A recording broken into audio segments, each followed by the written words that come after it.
are talking the generically named The Return. This is a Canadian movie directed by BJ Verot and stars Richard Harmon, who you may know from the CW's The 100 TV show. Now, this on its surface is a kind of haunted house movie, but it actually is a kind of cross-genre movie, and it has elements of obviously horror, but science fiction, a little bit of romance, mystery, thriller. It's got its fingers in many pies. What's it all about, you might be saying? Well, I'm going to tell you.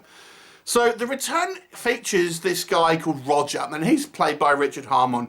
And he's a young guy who has had a little bit of a tragic past. We learn that his father has recently kind of died under somewhat mysterious circumstances, and he has been left this fairly large house in the kind of the will.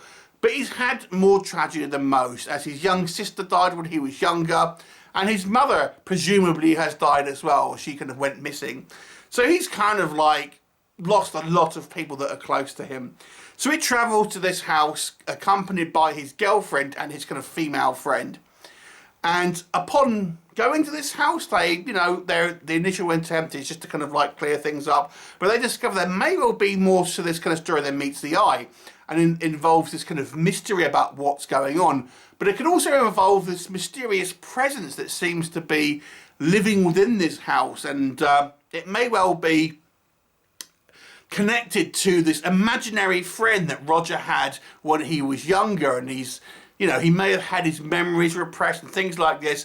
There's a whole kind of like elements here that I won't kind of go into, but suffice it to say that's your kind of your bare bones synopsis, at least starting off with. So let's talk about first of all what works in this movie. I have to say, and God bless it for doing this, the movie is somewhat original. It has a somewhat original plot. Yes, there's elements from other movies, but kind of mixed in with this in this particular kind of plot, I've got to say it was fairly original to a point again. And that's fairly kind of rare these days. I mean, there's been so many.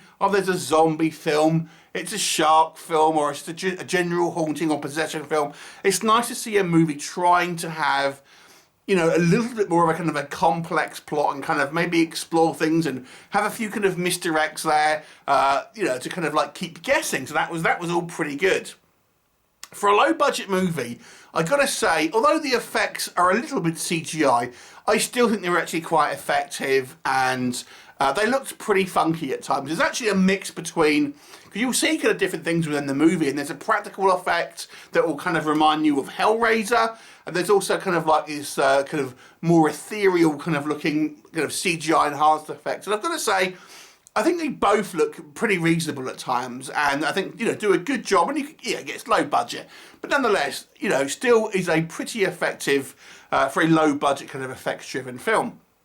I think the acting is pretty solid. Harmon, I've recognised him a few times here and there in different kind of media. Very kind of like prolific working kind of actor. As I say, most notably for The 100, which I think one of the other actresses is also in The 100. But a bunch of other stuff as well, and he does a pretty good job. And I've got to say, obviously a fairly experienced actor at this point, so therefore the acting in this movie is pretty good. And I just like the fact that this movie takes you kind of a journey, and it plays its cards well. In the movie, won't be immediately apparent what is going on, and as the film progresses, even though there's a little bit of wonky kind of pseudoscience and stuff like that, nonetheless, you can kind of forgive maybe some of the sort of like maybe some of the sillier elements, I think, and just kind of go on for a kind of a fun, science fiction B-movie kind of horror film, and you'll kind of enjoy it for that. So I've got to say, I think it was a fairly interesting plot, quite well paced, and with some kind of fairly good character work as well. Okay, so what doesn't work? Small nitpick, got to say it. Why call it such a generic name called The Return? You type this into Google, you're going to get the return of anything but this film. So why do these film companies handicap themselves? I don't know. Anyway, that doesn't affect the quality of the film, but I just thought I had to make the point. Okay, so let's talk about some more kind of legitimate type of critiques here. Like I've said, there's a science fiction element to this movie, but the science part of that science fiction is very kind of like this seems a little bit far-fetched to a point. Yes, you can obviously, let your kind of realistic expectations of scientific explanation of things go and just enjoy it for the kind of like the maybe schlocky fun that it is, and I appreciate that. But I'm thinking, come on, it's a little bit, it pushes the boundaries a little bit in kind of like believability, even when you're watching a fantasy film. Ultimately, it seems a little bit too far-fetched at times. So there's that. I didn't really like this. This movie does one of the kind of like these things I see very often in movies, inflated drama, inflated kind of personal drama. For a long time in this movie, we really focus on three characters. Rodger, the main character, his girlfriend, and then this female friend. But I really didn't understand the relationship between Rodger and Jordan, who is this kind of female friend. I was like, who is she? What is actually her relationship here? Because at some times she's talking like she's a sister. Is she a friend of the girlfriend? What's her... To me, it wasn't really very well established, their relationship. And of course, it ends up being a little bit of a love triangle. And think, I don't think we need these kind of like inflated kind of dramatic elements. And of course, she has particular skills that come in handy later on in the movie. Of course she does. Very kind of typical, that sort of thing. So even though I do think there is some great original kind of elements to this movie, it does still have some very kind of like lazy kind of writing within the kind of the minutiae of the detail. One thing I do feel this movie missed a trick on was its creepiness factor. Now, as I've said, this movie has multiple genres within it, so it's not strictly purely a horror film.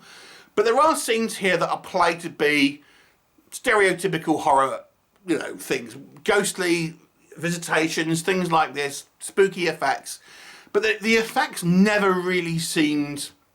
Or, let me rephrase that. The atmosphere never really seemed particularly creepy, atmospheric. It all was just kind of very blasé, the kind of the horror elements within this movie.